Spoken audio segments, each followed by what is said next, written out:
Thanks a lot. I appreciate the opportunity to be here. I don't know if you know it or not. Some of you do, some of you don't. Former head of the FBI, Los Angeles, California, retired in 1979, March. And shortly after my retirement, I was asked to investigate the Jeffrey R. McDonald case as a private investigator. He's a former Green Beret doctor who was convicted of murdering his wife and 2 children in Fort Bragg, North Carolina, February 17, 1970. It's a long story. I put in about 2,000 hours on the case. When the case first began, my investigation first began, I told Dr. McDonald that I would investigate the matter for him. He had just been convicted and was sentenced to 3 consecutive life sentences. I think I'm going to sneeze. I didn't make it. Okay. 3 consecutive life sentences. I told him if I found out that he was guilty, I would no longer be on the case. I would drop my investigation. Much to my surprise, from the evidence that I read, information that I developed over a period of several years, I've established beyond any question of a doubt that this man is absolutely innocent. And on October 25, 1980, I obtained a signed confession from Helena Stokely, the girl in the floppy hat, if you know the case. By the way, there was a best-selling book, Fatal Vision, and a movie out on this. And the girl in the floppy hat said that Dr. McDonald did not commit those crimes. They were committed by my satanic cult group. And it was my initiation into the cult that night. And she gave me detailed information about the movement within the house that night, who did what. And I said to her, Helena, how do I know you're telling me the truth? And so one of the questions I asked her, there's a whole series of questions I asked her, and this is on audio video in some instances, the video, but always on audio. She said, I said, Helena, tell me about describe the jewelry box on the dresser in the master bedroom. And she described it right to a T. And just to make sure, I went down to Sears Roebuck and got a catalog and brought it back, and I said, Helena, pick out the jewelry box in this catalog that was on the dresser. She picked out the jewelry box. It matched. Also, she told me that she attempted to ride a rocking horse in the child's bedroom that night, but she couldn't ride it because the spring was broken. The only way she could have known that spring was broken was to have been there the night of the murders, February 17, 1970. So anyway, I submitted a 1,200-plus page report, actually 1,100-plus page, almost 1,200 pages, in March of 1981 to the FBI, Judge Webster, with a personal letter. He was director of the FBI. And I said, Judge, I believe this man is innocent, and he'd run out of money, and, you know, I've continued to work it as I usually do. And I think that the FBI should continue along the lines of my investigation. And much to my surprise, I started receiving, by the way, it also went to the FBI and to the U.S. Department of Justice, the Solicitor General's office. And much to my surprise, my witnesses, my 19 new witnesses, including Helena Stokely, started calling me and saying, hey, Ted, the FBI has interviewed me. They're trying to get me to recant. And I'm saying to myself, that isn't the responsibility of the FBI. The FBI is supposed to gather information, not destroy it. And that was my first clue that we had a serious problem in that case. And then I continued on, and I had a number of other cases that I handled privately. And in each instance, I noticed evidence was lost, destroyed, stolen. I noticed that there were strong indications of corruption. So I asked myself, now what's going on here? And over the years, I started gathering material until about 2 years ago. Up until about 2 years ago, I kept saying there's a loose-knit network operating in this country involving drugs, pedophilia, pornography, prostitution, corruption, etc., etc. 2 years ago, from my research, I'm convinced it's much more serious than that. It's more than a loose-knit network. It is a conspiracy. And you know how the news media comes after us and we use the word C, conspiracy, that C word, well, they can come after me all they like, because I guarantee you right here and now we do have a conspiracy, and I'm going to prove it to you here today.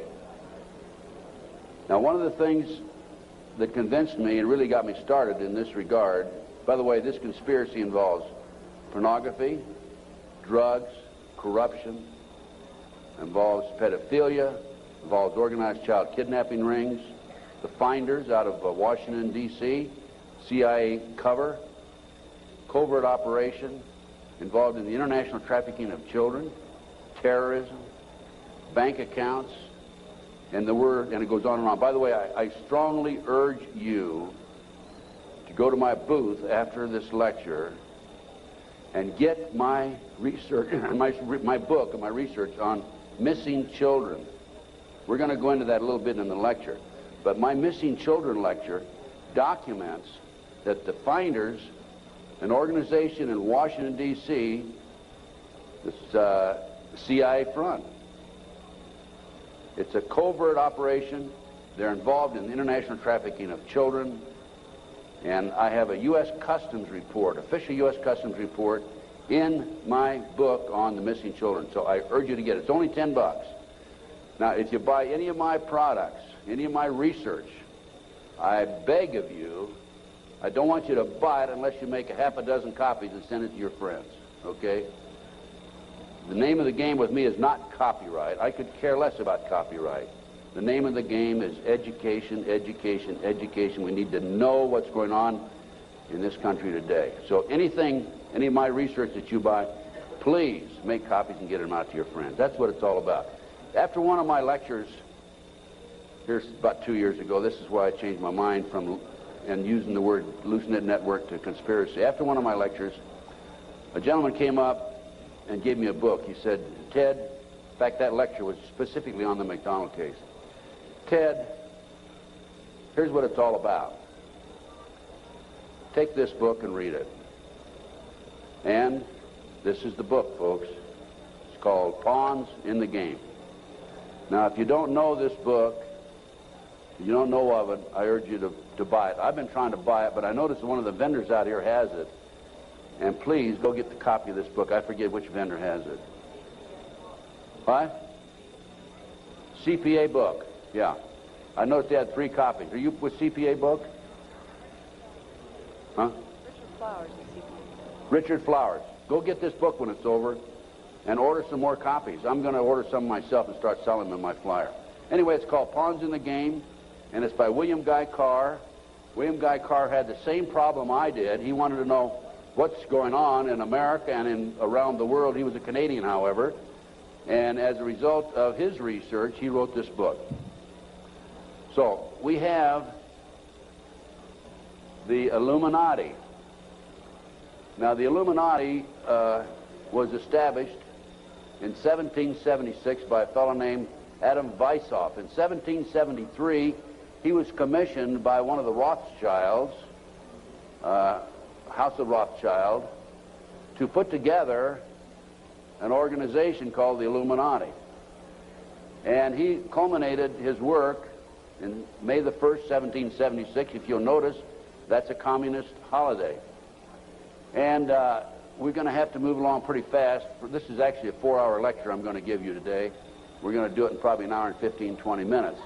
But some of his goals, and the goals that he was commissioned to set up, there were 25 of them. And here they are right here. Here's the beginning of it right here. And then rather than read each one of them, I'm going to summarize it, okay? Because we got a lot of work to get into. Number 1 issue was men are inclined to evil rather than good. Number 2 goal and issue was to preach liberalism. Number 3, use the ideas of freedom to bring about class wars. That's what we're doing today. Number 4, any and all means should be used to reach our goals as they are justified, any and all means. Number 5, their rights lie in force. We're talking about the Illuminati rights lie in force.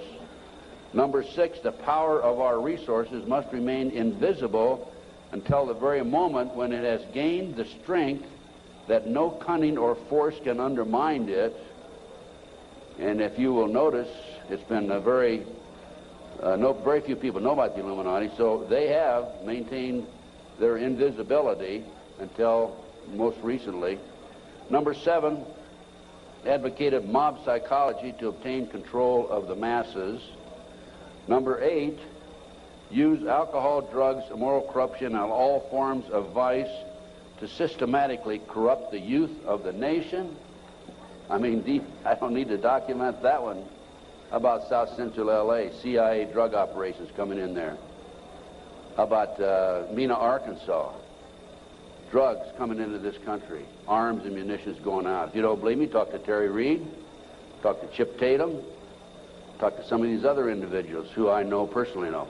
During the recent, last fall actually, drug hearings by Mr. Arlen Specter, Senator Arlen Specter, one of the big phonies of Washington, D.C., the magic bullet theorist, I watched those hearings, and I couldn't believe the mamby-pamby, weak witnesses he brought forward, people that really had no direct knowledge of the drug operation. And that hearing was about bringing drugs into South Central LA by the CIA. I sent him a list of 16 names of people who had personal, direct knowledge of drugs being brought into this country by the CIA. Never heard another word. None of those people ever appeared as witnesses. I might also mention in Oklahoma City, I sent my report, copy my report back to the committee. I sent them a fax and said I had information which would be vital to your investigation of the Oklahoma City bombing. That report, by the way, is also available to you. I urge you to buy it. Never received a response. Number 9, seize property by any means. We're seeing that on a daily basis.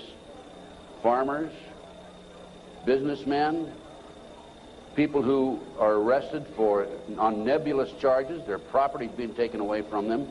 Here's an example right here. This lady right here, she lost everything. Everything. They've come out and raided her house twice, Linda. Twice, Linda. This lady had a house that she bought before her marriage. It was in her name, and they seized it. She no longer has that house.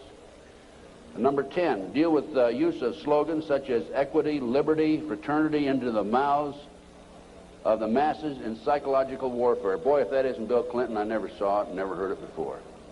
That man is unbelievable. As former Congressman Dennemeyer describes him, he's a draft-dodging, womanizing, pathological liar, and he certainly fits into item number 10. Number 11 dealt with war, number 11 theory and goal. In 1773, Adam Weizsäcker set down policies that were publicly announced in 1939, folks. 1773, publicly announced 1939 by Britain and the United States. And the war should be directed so that the nations on both sides are placed further in debt and peace conferences conducted so neither combatants obtain territorial rights. Yalta. Perfect example. Stalin, Roosevelt, Winston Churchill after World War II. Number 12 told those present that they must use their wealth to have candidates chosen to public office who would be obedient to their demands and would be used as pawns in the game by the men behind the scenes. The advisors will have been bred, reared, and trained from childhood to rule the affairs of the world. We have that today without any question, the men behind the scenes. Number 13, control the press. If you heard my lecture yesterday on Oklahoma City, I documented that the mainstream media is being controlled by the big power people, by the phony politicians, by the bureaucrats, without any question about it. Information in the media, I have an itchy nose today. Maybe I'm going to kiss a fool or something, okay? We have a documentation of that, and I have that in some of my lecture material out here and also my books. Number 14, their agenteurs will come forward after fomenting traumatic situations and appear to be the saviors of the masses when they are actually interested in just the opposite, the killing of the masses. The riots in Watts, the riots in South Central LA, folks. Number 15, create industrial depression and financial panic, unemployment, hunger, shortage of food. Use this to control the masses or the mobs, and use the mobs to wipe out all those who dare to stand in the way. Well, I'll tell you right now, every expert I've talked to is talking about food shortage. And it's coming, I'm convinced. And we also know about the market crashing here in October. I had a market specialist on my radio talk show, and if you don't listen to my show, I urge you to, because it's a real good, solid education for you. Just this week, George Green, he was also on my show on October the 6th. George told us on October the 6th there would be a crash of the market in October. It came. Now he told us this week there will be another crash, and it'll drop, he thinks, 2,000 points. So we'll see what happens. I hope it isn't true. Number 15, create industrial depression and financial panics, unemployment. I've already covered that. Number 16, infiltrate into the secret Freemasonry to be used for their purposes. That's been documented many times. Number 17, expound the value of systematic deception. Use high-sounding slogans and phrases and advocate lavish promises to the masses, even though they cannot be kept. Again, Bill Clinton. George Bush was good at that too, by the way. What's the difference between the Republicans and the Democrats high up? Nothing. Zero. You know, Mr. A, who has a booth next to mine, mysterious Mr. A, he talks about subliminal messages. If you look at the logo of the Republican Party, you know the elephant with the 3 stars across the top? Well, if you look at it today compared to 2 years ago, the stars have been inverted. The point used to be at the top 2 years ago. Now, the point's at the bottom. Satanic, folks. I can't say for sure, but that's a subliminal message. Inverted stars. Number 18, detail plans for resolution. Discuss the art of street fighting, which is necessary to bring the population to a speedy subjection. Number 19, use their agentures as advisors behind the scenes after wars through secret diplomacy to gain control. Number 20, establish huge monopolies toward world government control. We're seeing that today, the huge monopolies. Number 21, use high taxes and unfair competition to bring about economic ruin by controlling raw materials, organize agitation among the workers, and subsidizing competitors. GATT, NAFTA. Number 22, build up armaments with police and soldiers sufficient to protect our interests. A few years ago, we had 11 federal agencies that were authorized to carry sidearms, firearms. Now we have 39. Number 23, members and leaders of the one world government would be appointed by the director. Okay, Presidential Directive 25 allows the president, by the way, this is classified, secret, not available to the general public, allows and orders that the President of the United States, in the event of a conflict or a crisis in this country, transfers the power, his powers, over to the Secretary General of the United Nations. Number 24, infiltrate into all classes and levels of society, of government, for the purpose of fooling, bemusing, and corrupting the youth members of society by teaching them theories and principles that we know to be false. This is the outcome-based education program being shoved down our throats by the United Nations. Number 25, national and international laws should be used to destroy civilization. There's talk about the world population being decreased to 500 million, the United States population being decreased to 20 million. And we look at the war that we had in the Gulf War syndrome. Look at the people that died there. There were 700,000 troops, American troops there. 4/5 of them today cannot even do a push-up because they're so ill and so sick. They've been washed out of the service. We have a new army, basically. And the story goes on and on. Okay.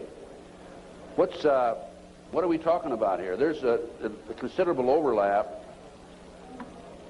in the United States from the various groups, organizations, individuals, whatever you want to call it. But one of the driving forces behind this movement, the Illuminati, is the satanic cult movement in this country today.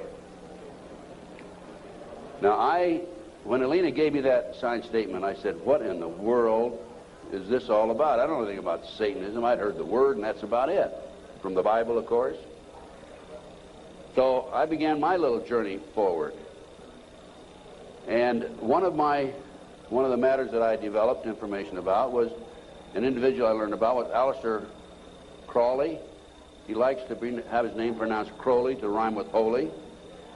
And the Satanists today, and for the number of years in the past, have basically used his philosophy and his writings as a guide. And so let's talk about some of his writings and teachings. And here we have Of the Bloody Sacrifice.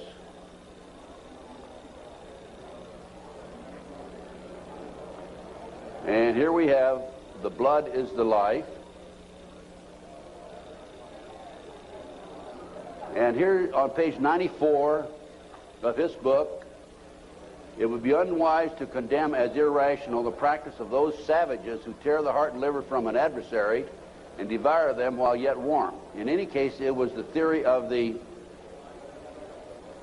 ancient magicians that any living being is a storehouse of energy varying in quantity according to the size and health of the animal, and in quality according to its mental and moral character. At the death of the animal, this energy is liberated suddenly. The animal should therefore be killed within the circle. We're talking about the satanic circle, or the triangle, as the base may be, so that its energy cannot escape. An animal should be selected whose nature accords with that of the ceremony. Thus, by sacrificing a female lamb, one would not obtain any appreciative quantity of the fierce energy useful to a magician who was invoking Mars. In such a case, a ram would be more suitable, and this ram should be virgin. The whole potential of its original total energy should not have been diminished in any ways. And now listen to this sentence, folks, closely. For the highest spiritual working, one must accordingly choose that victim which contains the greatest and purest force. A male child of perfect innocence and high intelligence is the most satisfactory and suitable system. We're talking about human sacrifices. There are, in my estimation, over 3 million practicing Satanists in America today. Now, how did I come up with those figures? I have informants. I have an informant in South Central LA, population of 200,000, told me there are 3,000 practicing Satanists in that area. That's where the famous, well-known case, McMartin case on the preschool took place. I have an informant in Lincoln, Nebraska, told me 3,000 practicing Satanists. Lincoln, Nebraska, town of 200,000, South Bay area, Manhattan Beach area, about 200,000. How much time? I get more than an hour today. So just crank up your cameras. Huh? I'm going to take an hour and a half. Okay? I'm going to take every minute I can give to you folks, because you need to soak this into your brain. Iowa City, Iowa, town of 150,000. 100,000, 1,500 informants. That averages out about 1.5% of the population. Anyway, we're talking about human sacrifice. About 50 to 60,000 individuals are sacrificed every year. There are 8 basic satanic holidays. There are other holidays for the various covens, but there are 8 basic ones that they all honor. Now, one of the practices, this is another book of Aleister Crowley. One of the theories, we talked about human sacrifice, okay, there it is, right in their book. I mean, I didn't invent that. That's there. Another aspect of their religion, if you want to call it religion, by the way, the federal government does recognize the satanic movement as a religion, yet in Linda's case, the word Satanism was brought up by her husband's defense attorney. They sealed the records, have not made it available. And when she writes to her children and says, believe in God, she gets a letter back from these people saying, you can't mention God in your letter to your children. That's just an example, okay? Okay, we're talking here about the 666, that's the beast, that's Aleister Crowley himself. Moreover, the beast 666 advises that all children shall be accustomed from infancy to witness every type of sexual act, as also the process of birth, lest falsehood fog and mystery stupefy their minds, whose error else might thwart and misdirect the growth of their subconscious system of self-symbolism. What we're talking about there is children from birth being exposed to sex. These people, the satanic movement in the world, has set up preschools throughout the world for the purpose of getting their hands on our children. The parents drop them off at 9 in the morning, come back and pick them up at 4, 3, 4, 5 at night. In the meantime, in many of these preschools, the children are exposed to sex from the time of birth. In Linda Wiegand's case, it's exactly what happened. These children have been exposed to sex from the time that her ex-husband got his hands on those babies right up to the present time. And I have a page missing, and I'll have to dig that one up some. I don't know what happened to that page. Maybe the Satanist got it. It may therefore be considered improper as a general rule for your sexual gratification to destroy, deform, or displease any other star. Mutual consent to the act is the condition thereof. It must, of course, be understood that such consent, and we're talking about sex now, is not always explicit. There are cases where seduction or rape may be emancipation or initiation to another. Such acts can only be judged by their result. What they're saying is, it's all right to rape somebody. I mean, if they don't consent, it's all right to rape them because it's for the cause. Let's talk about the McMartin case.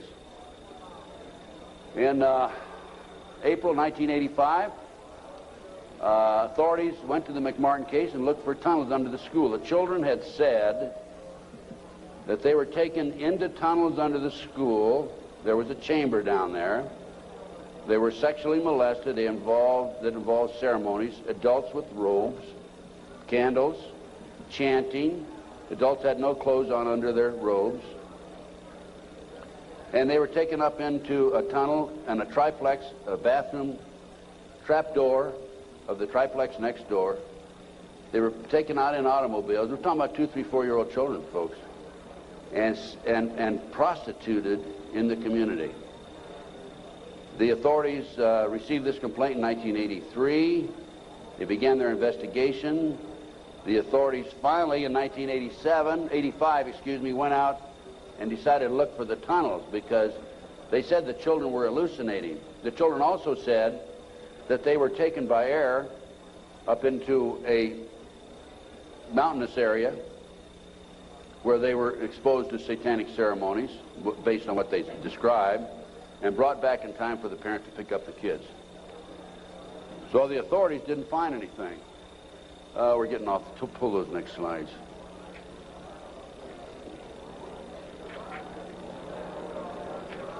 Well, I'll tell you what. In the spring of 1993, I heard that the property of the McMartin School had been sold from the McMartin family to the defense attorney, actually given to him. He didn't make enough off the county. His bill was only $3 million. And from there, he said he was broke and he sold it to a contractor. The contractor was going to build an office building on the space. And I heard that the contractor had this property, and so I went out and contacted him. And I said, dear sir, I would like to have access to that property. He said, I'll give you 2 weeks. I signed a contract, assumed liability, and along with some of the parents, we hired an archaeologist from UCLA, Dr. Gary Stickle, knowing full well that I'm not qualified to say there's tunnels under there, even if I found them. And we began our dig. At the end of 2 weeks, I had to stall, because Dr. Stickle was not quite ready to admit there were tunnels. It took us 34 days. At noon the 34th day, with the bulldozers, with their motors running, ready to knock the building down, he was going to knock the building down and then build this office building. Dr. Stickle said, you know, I can say without any question right now, there have been tunnels under the school. They were filled in.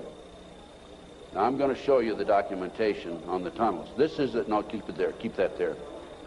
This is the what we found. This is a preliminary report. I have a 186-page scientific report available to you out here if you're interested, by the way. We found a 9-foot wide subterranean entrance under the west wall of dog room. There were 4 classrooms. That was Ray Bucky's room. By the way, Virginia McMartin and Ray Bucky were tried. Virginia, the grandmother, was acquitted. Ray had a hung jury. And we found these tunnels in the middle of the second trial of Ray Bucky. They could have been used to convict him. We called the prosecutor. He sent his investigator out, Mr. Perez. Mr. Perez told me, I don't want you entering in my conversation with the archaeologist. I said, why? He says, you're too argumentative. And I said, well, okay, you go in and talk. I'll just keep my mouth shut. We went in, he talked, and he argued with the archaeologist. Here's an investigator not qualified to talk about tunnels. He said, there aren't any tunnels there, and the archaeologist, of course, argued. But anyway, they didn't use that evidence, strong evidence, in the second trial. They ignored it, right in the middle of the second trial. I might mention this. The children identified professional football players, professional baseball players, household name actors, actresses, and the son of the leading politician, not a leading politician, the leading politician in Los Angeles as being perpetrators. Okay, we found an avocado tree root cut on both sides of the entrance, and I'll show you this in just a few minutes. The entrance to the tunnel, as I said, it was 9 feet across the top, and on one side was a live avocado root, on the other side was a dead avocado root. They had to cut that out. We have this, by the way. We found a plastic Disney bag, copyright 1982, about 4.5 feet below the classroom floor, and 3 to 6 inches in from the entrance and under the foundation. Now, the reason that plastic Disney bag is so important is because we think that they filled the tunnel in 1982 when the complaint was initially brought to the attention of the authorities. I said 83 earlier, it's 82 when the complaint was made. And when they filled it in, the plastic Disney bag somehow or other flew in there as they were filling it in and nobody noticed it. Now, who says there is no God, right? What documentation, fantastic documentation, that tunnel, the entrance to that tunnel, this is right at the entrance, was filled in 1982 or sometime subsequent to 1982. Mr. Ken Lanning, the outstanding, know-it-all FBI expert, behavioral science, says that I took that garbage bag in 1993 out of a trash can and placed it there, that I planted evidence. Of course, Mr. Lanning says there's no organized satanic movement in this country today. There's only a few dabblers here and there. Thank you, sir.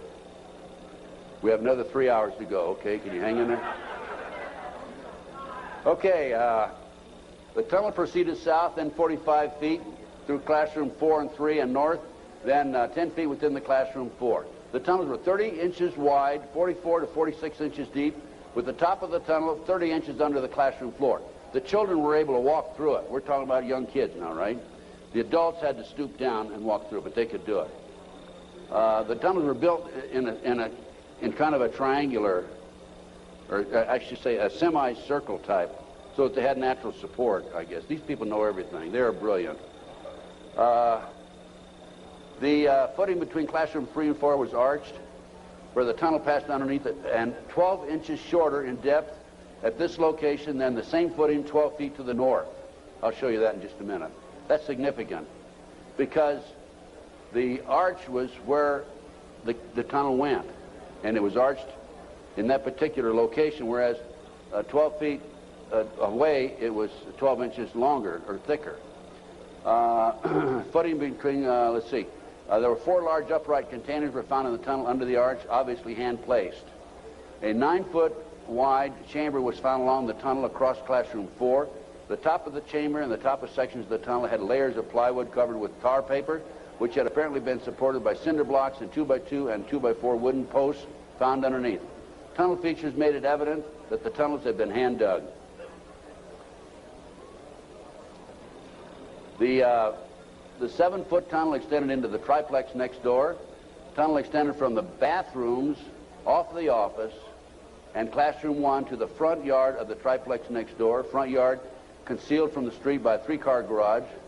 Children described the entrance and exiting tunnels in the triplex yard, exactly where the tunnels and exit were found. A 39 by 41 inch area under a hole cut in this neighbor's bathroom floor had been excavated and subsequently tilled. Now, that was where the kids told us ahead of time that they were taking it up in a trapdoor in this bathroom. And there was a crawl space in the house about like this, and we got one of our skinny archaeologists to go in there, take pictures. The bathtub protruded underneath the floor of the bathroom.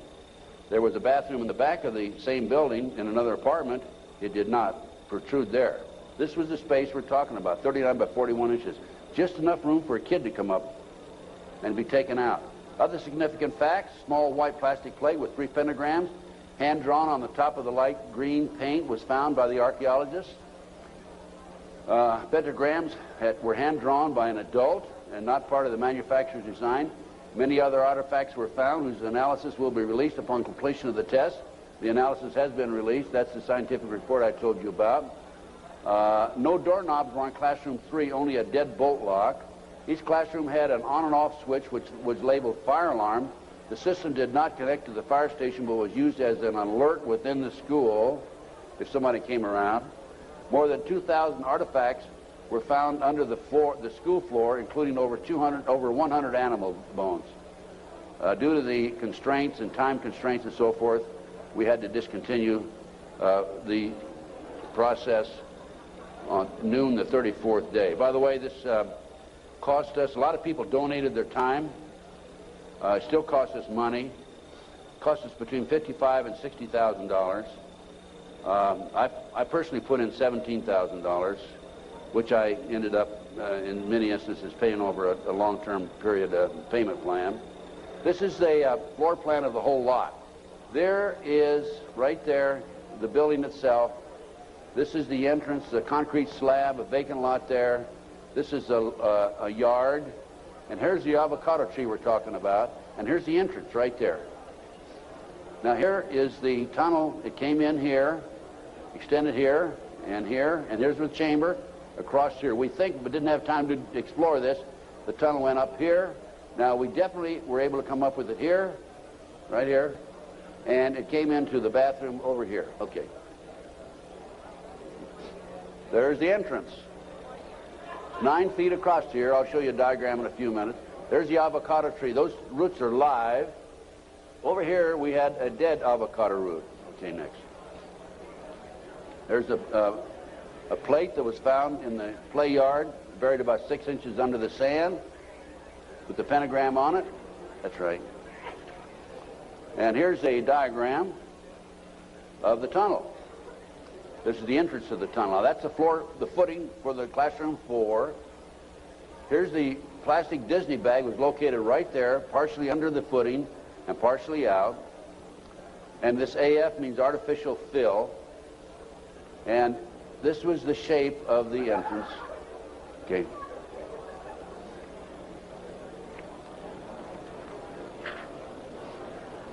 Here's your diagram. These are your drawings. Artificial fill. Here's the avocado root there. Here's the dead root over there.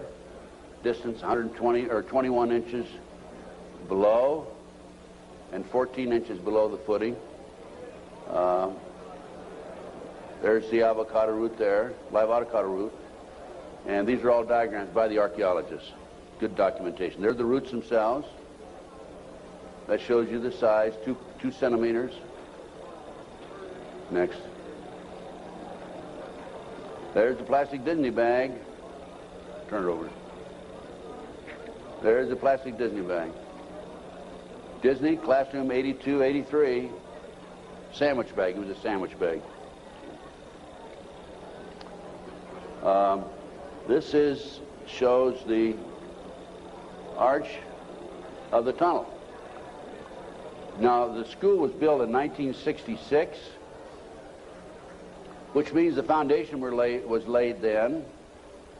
And here's your arch. And this is from classroom 4 here into classroom 3 over here. And it was 12 inches higher over to the left. Go ahead.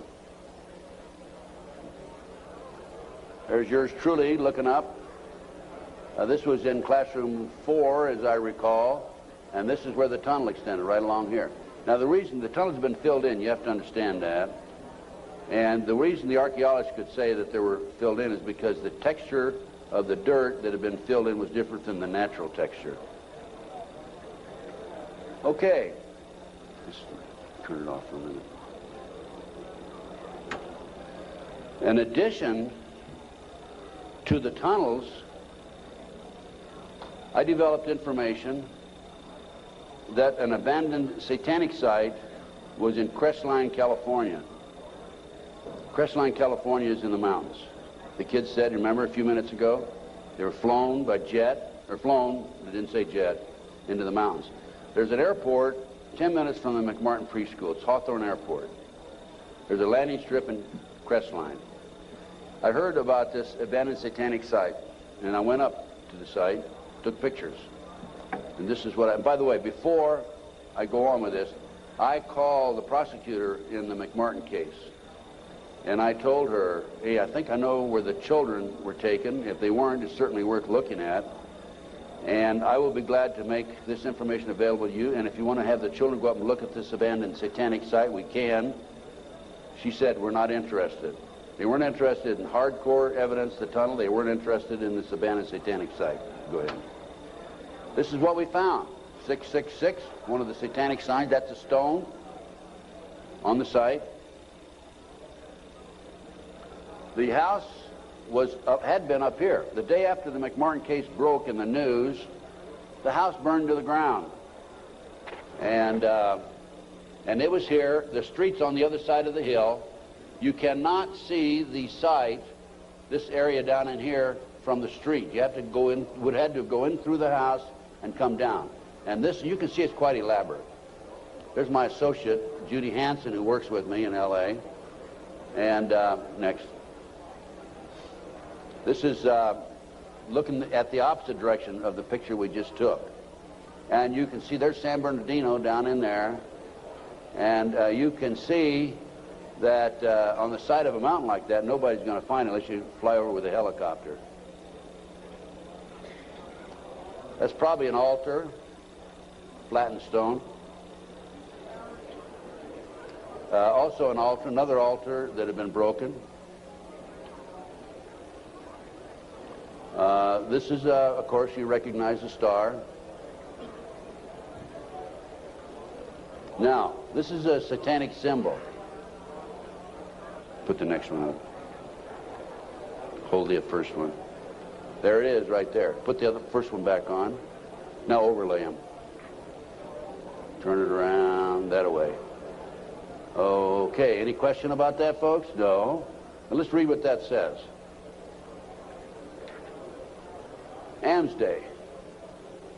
Asmodee, a strong and powerful king, appears with 3 heads, the first like a bull, the second like a man, the third like a ram. He has a serpent's tail, the webbed feet of a goose, and he vomits fire. He rides the infernal dragon, carries lance and pennon, and is the chief of the power of Ammerman. He must be invoked, be bareheaded, or otherwise he will deceive. He gives the ring of virtues, teaches arithmetic, geometry, and other handicrafts, answers all questions, makes men invisible, indicates the place of concealed treasures, and guards them if within the domain of the Ammerman. Oh, what do we got here? Another satanic symbol. You think that wasn't a satanic site? Overlay it. Okay. Is that it? The other way around, isn't it? Yeah. Flip it around. Okay, there you go. Okay, now let's read what that sign means. That is the seal of Amsman scale. I guess no, that's the wrong. That's the one before. Belial, a mighty king created next after Lucifer, appears in the form of a beautiful angel seated in a chariot of fire and speaking with a pleasant voice. He fell first amongst the superior angels who went before Michael and other heavenly angels. He distributes preferences of senatorships, causes favors of friends and foes, and gives excellent families. Familiar? He must have offering and sacrifices made to him. Next. And there's another satanic sign. I couldn't make that one out, so I couldn't match it with anything. obviously. Here's some ovens.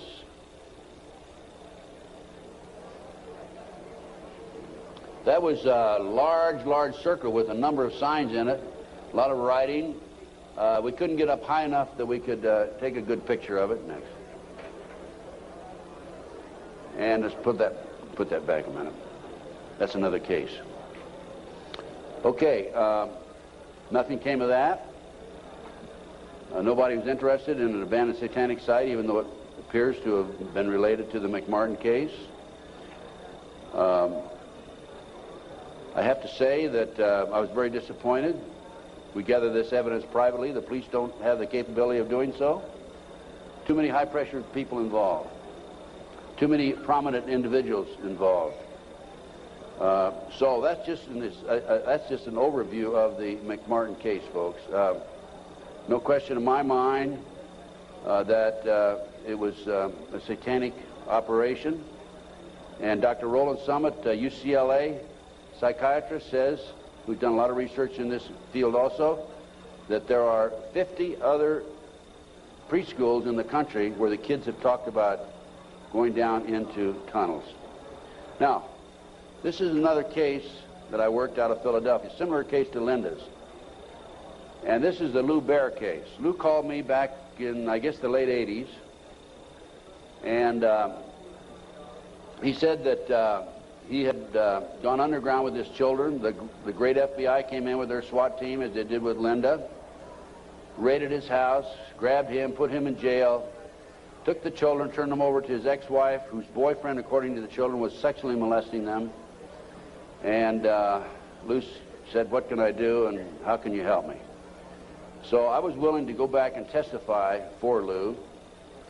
And one of the matters that I was going to testify about was the drawings by the kids. And it's not a funny thing, but it's an established fact that children who have been sexually molested for some reason or other, when they're, 2, 3, 4, 5, 6, 8, 10 years old, whatever, will invariably draw pictures of their activity, of their exposure to these nefarious matters.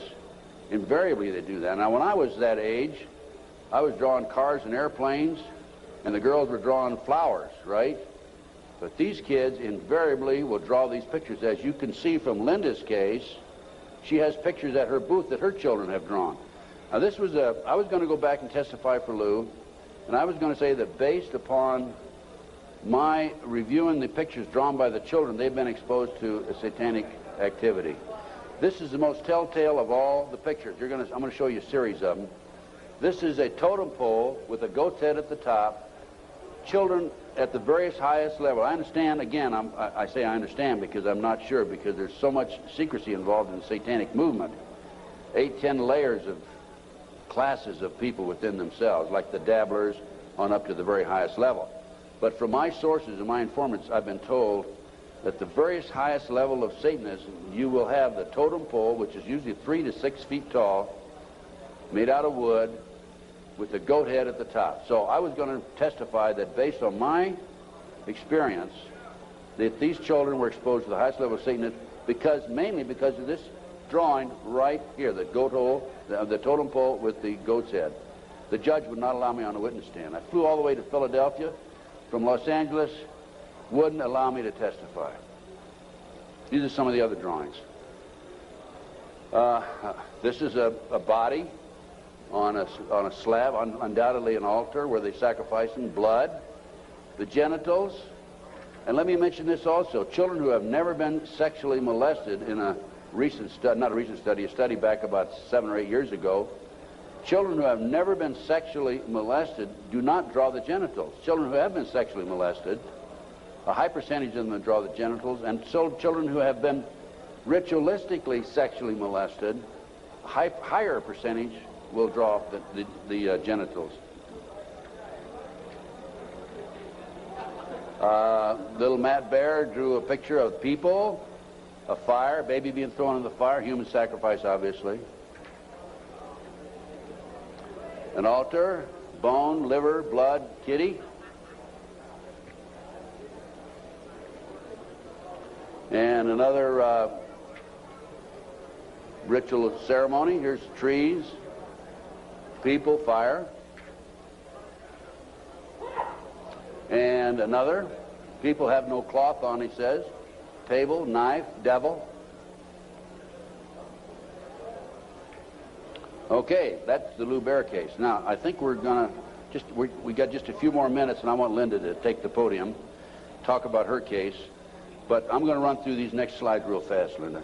100,000 children disappear every year per Reader's Digest, July 1982. Next. This is the official U.S. Customs report that establishes the great CIA, under the name Finders, a covert operation, is involved in the international trafficking of children. It's about 9 or 10 pages long. We'll just flip through the pages. If you want to take a look at this report, go to my table and take a look at it. And if you want, please buy it. It's $10. Make copies. Get it out to your friends. Okay, keep going. Just go real quick. Keep going. Go to the last page. Just flip them and then just go to the last page. That's how long it is. Keep going. And some more. That's it. Okay. The way this case came about is a group of children were seen in a park in Tallahassee, Florida in 1987. The police were called. The men were well dressed. They had a van. Police came out, talked to the kids. The kids said they were en route to Mexico to a smart school. And the police traced that van back up to the Finders in Washington, D.C. They raided the Metropolitan Police Department, raided the Finders headquarters and also a warehouse. And they found all this paraphernalia. They found information about international trafficking of kids all over the world. The Finder, based on my research subsequent to that, again, CIA covert operation. The customs agent was called into it because of the possibility of pornography, and I guarantee that there was pornography involved. Guarantee, okay? Now, this report, this was his report. Again, this is available, Missing Children, $10 at my booth. This report is the final interview by the customs agent when he attempted to go over and get more information than he'd already developed. Okay, let's just go over this. Leave it there. Okay. April 2, I arrived at the Metropolitan Police Department at approximately 9 a.m. Detective Bradley was not available. He was the detective who was supposed to help him.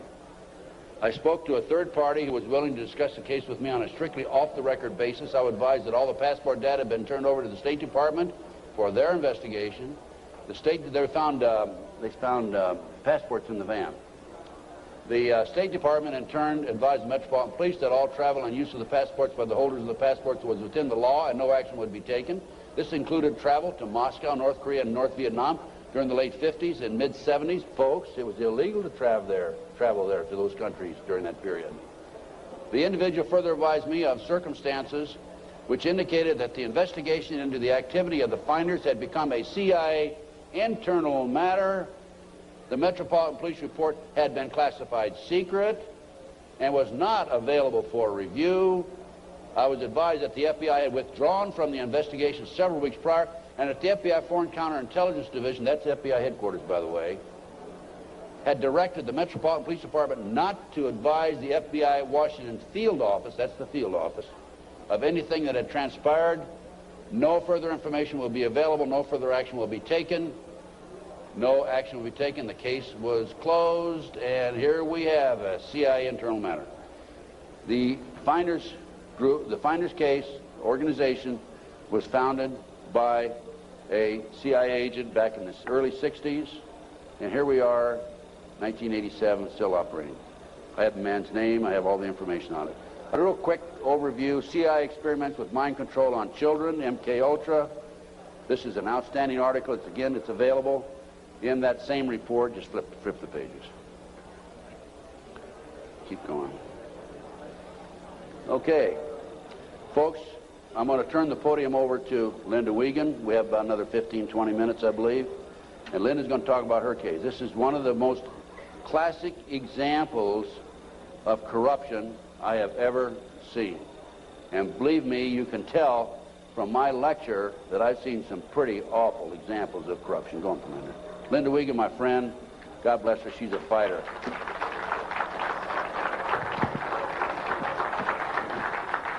you very much. Thanks. I'm here to tell you I'm a living, breathing example of what happens when a satanic cult abuses your children. And sometimes I put slides above the abuse, but after seeing the slides of the children this morning, I think you understand what this is about. And there's pictures over at the booth right out here. The devil to me, maybe 10 years ago, was something that was, I went to Catholic church. I'm still Catholic and Christian. I went to church, and the devil was something out there that you didn't want to talk about at night, and you didn't talk about in the dark, and it was just something in science fiction movies. My children disclosed just sexual abuse in early 1993. They were masturbating. They were pulling their pants down at the supermarket. They started having oral sex with my St. Bernard, inserting pens and pencils into the dog's rectum. The behavior got worse and worse and worse. I woke up one morning. I don't usually talk about this stuff. I woke up one morning to the bread, the butcher block that you cut bread on, because I'm a vegetarian, so it wasn't a butcher block. And there was a huge bread knife in the middle of the butcher block with a big pool of ketchup in the middle of it. And that was on my kitchen table. And I said to my children, what is this? Who did this? What does this mean? And my son John said, Mom, this is some of the things that we have to see and that have been done to us. I knew I had a big, big problem, and I had no idea what it was called. I called all over the country. I had children's drawings for the police. My husband was under arrest for sodomy and oral sex with my children. And I had all kinds of drawings that had circles and people with, there was black candles always in the middle of these tables, and all this oral and anal sex pictures. And I went to the Catholic Church and I said, I don't know what this is, but it seems to me these drawings are significant. There are all kinds of symbols I don't understand, and devil heads and goats heads, and I had no idea I did not know what satanic ritual abuse was. Church asked me if I ever had a psychiatric exam. And I said, actually, I'm completely sane. I just know that there's symbols in these pictures. No one would help me. Even though there was a prosecution going on, they said if you ever bring up satanic ritual abuse, your credibility is lost and you'll just be a kook and it doesn't exist and it's not organized in America. Just focus on child sexual abuse. So I took my children to a child sexual abuse hospital. And while they were being treated, and I had legal custody of my children, and my husband and his lawyers and the judge found out my children were in an expert hospital, they confiscated my house, everything I've ever owned, from my baby pictures to my clothes. I walked away with literally the clothes we had on our backs. Took my cars, my federal post office box mail, my income, my assets. I lost everything by taking my children to an expert on child abuse. It was trying to stop me from what my children could disclose from being uncovered, to try and just break that we had no assets to have my children have medical attention. The children were being treated for sexual abuse, and I had provided all the documentation. And one day, the doctor said to me, I need you to come into my office. She said, this is a classic case of SRA. I had no idea. I mean, SRA, is that like an Irish Republican Army thing? I don't know what SRA is. She said, satanic ritual abuse. And she showed me the drawings that the children were doing in her office, and they were of blood sacrifice, of people cutting their arms and dripping blood in chalices, of chalices with devil heads, and on and on and on. It includes group sex. It includes children being killed. And I remember I just felt like my guts were just punched out of my body. I did not know what to do. I didn't know where to go. I called every organization in the country asking for help, children's organizations. And no one wants to acknowledge satanic ritual abuse. And all the child abuse organizations only say that they lobby. They don't actually help people. And so my quest to save my children has taken me here. And as a consequence, and I can tell you here today, there are other mothers who are here today to ask me for help, who have children that were victims of satanic ritual abuse. And it's really hard for me because I'm only one person, and my life has been annihilated, although I have to say it's being rebuilt for the better. But John and Ben, my boys, are 11 and 8, and have lived for 15 or 16 months in the home of a satanic abuser who has been documented as a member of a cult, who 25 people and the state's attorney in Connecticut are investigating and have substantiated sexual abuse and the cult. And yet the governor and no one has been acting to protect my children. So it makes me wonder just how high this goes. But I'll tell you a story about a little boy that affected my life, and I guess it's besides John and Ben, who I always think about and who I want to stop this from ever happening to another child again. I heard a story about a little 8-year-old boy. His mom had taken him to protect him, and they were found. And I had been underground for 3 years, by the way. The mother and this little boy were found. The little boy was taken to a basement. He was crucified alive. First he was skinned. When they torture the children, it causes a physical reaction of the endomorphins in your body to just increase because of the terror and the pain. So when the Satanists drink the blood, they actually get like a chemical, a high, like a drug high from the blood of a tortured victim. And this little boy was found in the basement dead, with no blood, skinned alive and crucified. This cannot happen to any more children. I can't do it alone. My children are there. It's really hard. I need each one of you to know this is not a fairy tale. This is not something out of science fiction. I was a mom who ran a charity and baked oatmeal cookies for my kids. And because my children are victims, I have to stand here and I have to tell you these horrible stories. And I could tell them all day and all night, because both Ted and I get letters and calls for people begging for help all over the country right now. And the only way we can help them is to help save John and Ben first, set the precedence. We will not tolerate this anymore, not only to the children, but to our own lives. And we will not tolerate this. We must stand together. And I ask you to please, especially prayer and donations and letters, and help me save John and Ben. And then the rest of us are forming a task force to go around the country and start saving everybody else. Thank you very much.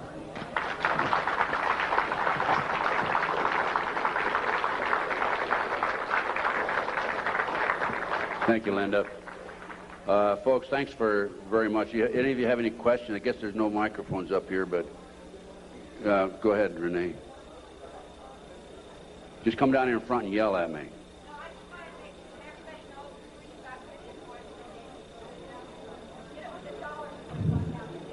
It's immediately behind this curtain on the left, and if you can just go put a few dollars in the basket there, it'll help.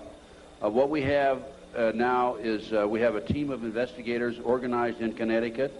Many of them are working on a voluntary basis. Some are charging a minimal amount, the discount rate.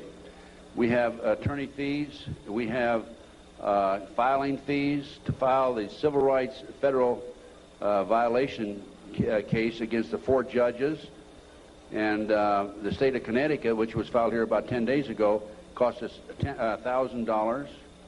We served the 4 judges, 2 attorneys, and the governor with letters just about 2 days ago telling them unless they release the oldest boy back to Linda. By the way, this boy is not the biological son of the ex-husband.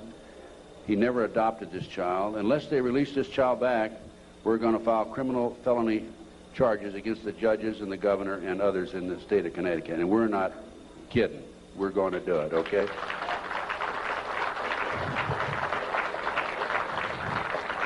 We have been working with a friend of mine. I brought him into the case, Jack Firm, a paralegal, Las Vegas, and he's probably one of the most brilliant men I've ever known. He's doing circles around these attorneys who have taken thousands of dollars, by the way, and he is really responsible for what's happening today more than anybody else. We're all a team, but still he's the one main man in the arena as far as the law is concerned. Any other questions that we have? Yes, come on up to the microphone, please. Come to the microphone, because they need to get this recorded. We listen to your stories, and we wonder if this happens to us or our family or anything. Where would you go, and who would you go to? You quit the FBI. Terry Reid quit. And you implied that the governor, right on down, and, the president and all are crooked as the dog's hind leg. Who would you talk to if you had a problem tomorrow? Who would you talk to if you had a problem tomorrow? Give me a call. I'll help as best I can. I have a network of people that can probably help you. I've had a number of people contact me over the last several years, and I refer them to other experts. And we'll have to take each case at a time, but if we can help you, just give us a call. I have a flyer out here. It's got my phone number on it. No, I'm referring to something happens here in Denver. I need help. Do I call the police? Do I call the governor? Who do I call? If they're all crooked, as you implied, and I believe you, you go to them and they draw a line and say, we're not going to investigate. What do you do? Well, that's why I'm saying call me. Because we have the network of people, and we're in the process of forming a foundation, and we're going to be seeking some money to finance it. And as Linda said, we're going to have a task force that will go around the country and handle these problems. We're probably going to be busier than the one-armed paper hanger, but just give us a call. We'll do what we can to help you. We'll try to help you. Can you go to the police? Yes, go to the police. Make a matter of record. What I suggest you do with the police is go talk to them personally, and then go back and write a letter, confirm your conversation, and send it registered mail so you have it on record. Anybody you talk to in these type cases, make sure you have it a matter of record. Certified mail. Yes, question. Yes, will you name public profile figures that were suspects out in the California case? The people that were named by the children?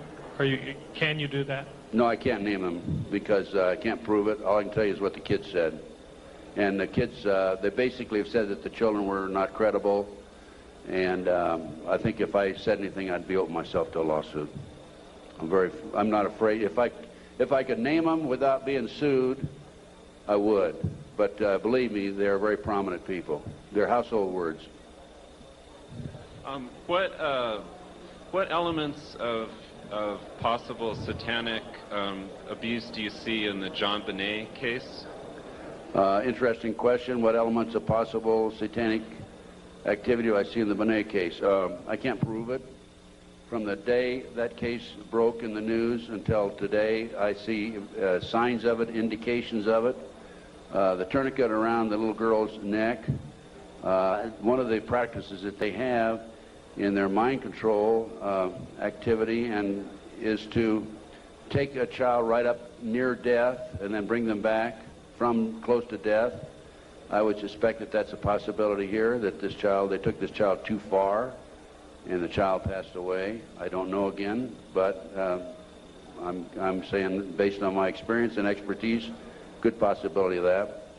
I'd say there's a good possibility that, in fact, I'm confident that the family knows much more than what they're telling. The fact that they were not cooperative for a number of months would indicate that. My instincts tell me that. I would have to say she was probably a victim of a pedophile operation or a pedophile ring, which dovetails into Satanism and cult activity. Any other questions? Well, thanks, folks. I enjoyed appearing before you, and I hope you learned something. Go buy some of my research and make copies and pass it out. Education.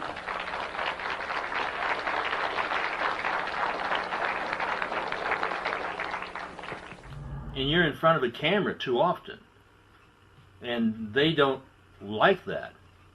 When I first met you 30 years or so ago, you came in to see my mother. I didn't trust you. I said you were the FBI, and I was calling the FBI because I knew that things were going on. Is the agency today what it was 40 years ago? The FBI today is not the agency it was 40 years ago. And I'm convinced that the FBI today has been infiltrated by the Illuminati, as has the CIA, as has military intelligence, as has NSA, and I think our government's being run by the Illuminati, to be honest with you.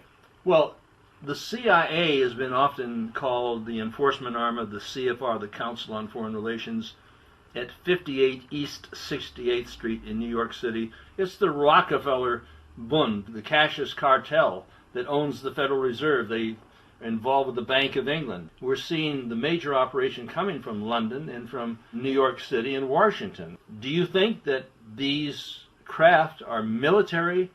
Is this done by, do you think Leon Panetta is flying out the military, or is this private contractors, possibly through Evergreen Air, that would be putting these dispersants upon us? Well, I believe, since you have the Lincoln, Nebraska Air National Guard involved, I would say it's government. I don't think it's private contractors, but I don't know. Well, we got a different opinion here, but there are those who are watching this show right now who know there are pilots that would like to come forth. They're just hunting for a website that will address this issue, because a lot of these chemtrail sites are not addressing the issue. They're not pointing their cameras and the telescope and their ire and anger on the target. But we find out that there are some people who are coming forth in private. They're telling us at this base up here in Oregon. There's a woman who was at a bar, and she was talking to some of the guys, and they were bragging about dropping this stuff all over the people of the planet. What is the mentality of somebody like that? Are they like the guards at Auschwitz and Dachau? I would guess the mentality of these people who are doing this, there could be mind control victims, or I would say the military, and they do what they're told. Like you mentioned a few moments ago, this fellow that was in a firefight, he didn't know who he was shooting at or why he was shooting at him. But the thing that bothers me is, don't these pilots know that they're putting death dump on their own families? Okay? That would bother me if I was doing this and dumping this poison on my own family. And I don't understand it. I can't understand it. I can't explain it either. What are you going to tell them? Look in there. I'm telling the pilots to come forward, and we'll put you on camera without using your name and your face. We'll blank out your face. Write to me at 6230A Wilshire Boulevard, Unit 6, Los Angeles, California, 90048. Write me a letter, tell me who you are, and I'll arrange to put you on camera. We'll blank out your face, we'll blank out your identity, and we'll go from there. AIRCRAP, aircraft. Aircraft. Okay, ladies and gentlemen, email